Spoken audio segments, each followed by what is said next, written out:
been largely anecdotal. There's been a perception that funding is drying up. But today, I guess we have all the data there is between January and June 2016. This is a study that we've done with Venture Intelligence. And it certainly shows, that the pace has slowed down significantly compared to the same period last year. In fact, to give us more perspective on this, we have two live guests joining us on the show today. Arun Natrajan from Venture Intelligence from Chennai, as well as Blume Ventures CFO Ashish Fafadia will tell you in a little while why he's on our panel today. But Arun, I want to take it to you first. Take us through the broad trends, Jan to June 2016. Has it been as bad as everyone anticipated? What is your takeaway when you look at the data? Sure. The first 6 months of 2016, we have seen as many as 197 investments by VCs, worth about $623 million. Now, if we were to place this in context, we can look at it in two ways. We can compare it to 2015, the same period when hedge funds and all kinds of other international investors were playing in Indian startup land, or we can rewind back just 1 year before that. So if we compare to 2015 H1, which is the first half, we are actually down 18% in terms of number of investments and as much as 35% down in terms of the value of the investments. Now, if we just rewind back 1 year, just go back to 2014, where we were actually seeing just 160 odd transactions, and now we are at the kissing the 200 level. So we are actually up 24% when compared to 2014 even. And if you take this first half, remove 2015 out, that was the extraordinary year, we are actually at the all-time high levels in terms of volume of investments. So it depends on how you look at the picture with 2015 or without 2015. And just look at some of the sectors that have attracting investments. We have the poster child of 2015 first half was e-commerce, and today it is everybody's favorite beating boy. But if you look at some of the investments that have happened, the bigger ones, we have somebody like Blume, the fashion retailer, raising as much as $20 million. We have a B2B e-commerce player like Power to SME attracting similar kind of capital from somebody like Nandan Nilekani, led by him. And we have a healthcare e-commerce player, which is 1mg, attracting around of as much as $15 million, led by a hedge fund, Maverick Capital. So we are, I would say, in an area minus 2015, quite good levels, and it's not doom and gloom at all, but for 2015.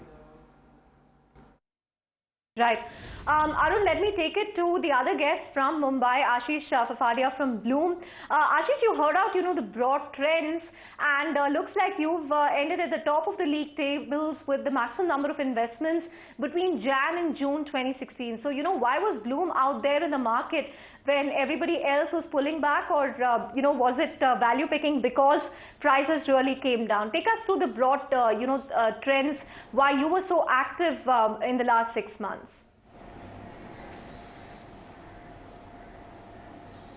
Sure. Thanks. So an important yardstick for us will be how we delivered on those numbers rather than just being on the top of the charts in terms of the number of investments.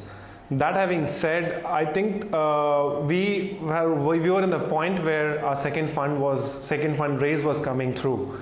And broadly for us, 2014 through 15, early first half or roughly about the first quarter were largely dry.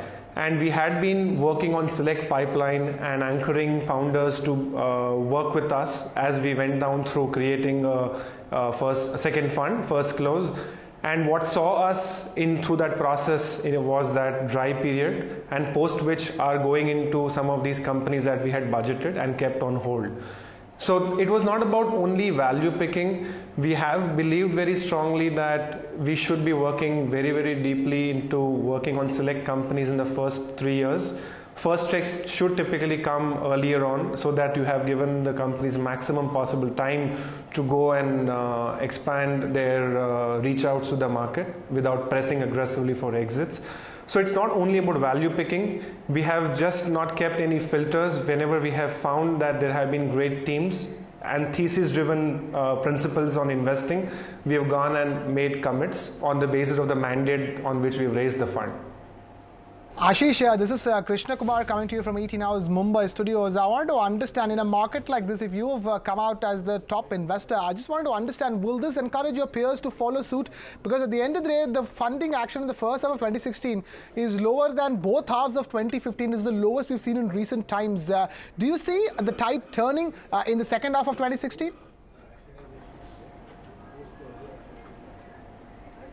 So when you look at the statistics, 35, an 18% fall in the number of investments, or a jump of about 24%, these should not be looked upon as movers and shakers. Another important point I want to make sure I table down in this discussion is, we are early stage investors, we do seed checks. So in terms of the quantum, these does not reflect very heavily on the system.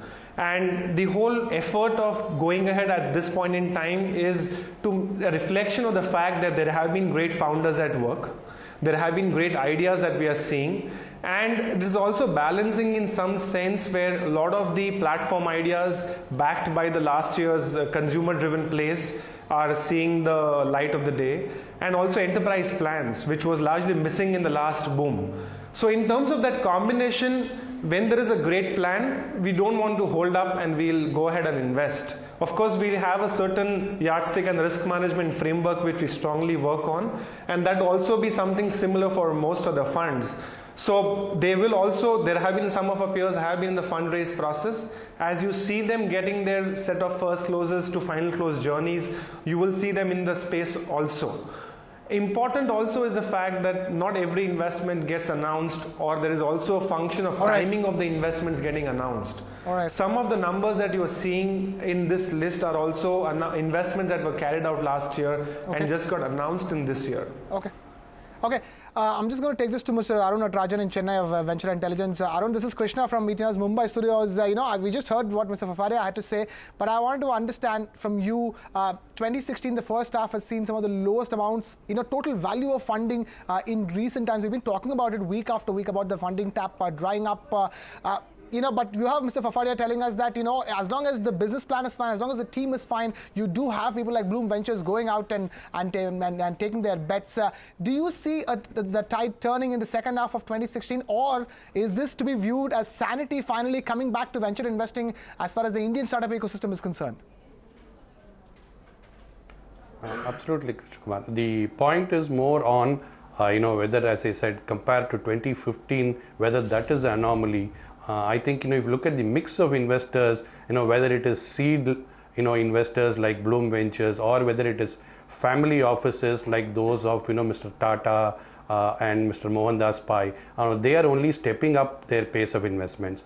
And even if, some of the Silicon Valley investors are kind of not so venturesome, we are seeing people from Japan, South and other parts of Southeast Asia coming into India for making their first set of investments. So I agree with Ashish that the second half looks better, but the question I will say, are we talking about comparing to 2015? I suspect we may not exceed those levels, but we are still doing very well in terms of numbers compared to prior years. Right. Just a final question from my end, Ashish. Some of these startups that you have funded, most of it I know has come up at the seed level. What happens, when they come up for Series A, Series B a few months down the line? Because those are the rounds which have completely sort of taken a beating. And I just also want to ask Arun, before we wrap up the discussion, if you have any questions for Ashish as well on this front. So indeed, so as just to add on before Sure. Ashish So answers, while I wait for Arun's question, I'll answer the what you just asked. Sorry, Right, go ahead, Ashish, Arun, we'll just please take go Arun's ahead. question as well. Yeah. So my question is, Yes. what is bothering these Series A guys? Why are they kind of, while clearly the seed investors are stepping up, the kind of dip we are seeing Series A is quite reflected in the numbers. What is bothering those guys? Why are they holding back?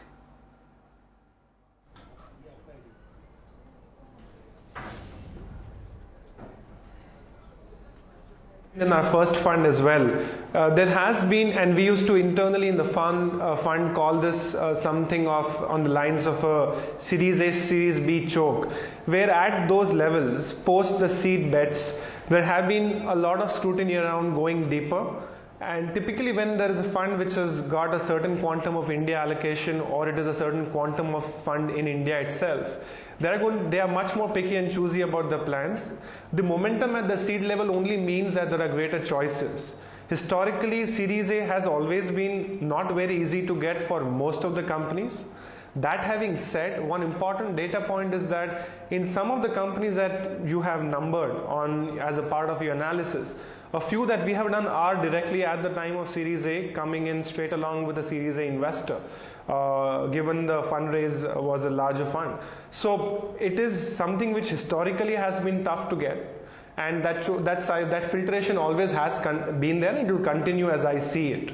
And when you have more and more companies getting funded at an early stage with angel investors, with family offices getting into the space, in terms of the proportion and the percentage hike, until new funds come in or the Series A funds raise sector specific or strategy specific deeper fund allocation at that level, you always find that sense of choke at that level. Find us on Facebook at facebook.com/ETNow, and don't forget to click the like button. You can also follow us on Twitter at ETNowLive. To stay updated with all our programming, hit the subscribe button on our YouTube channel by logging on to youtube.com/user/ETNow.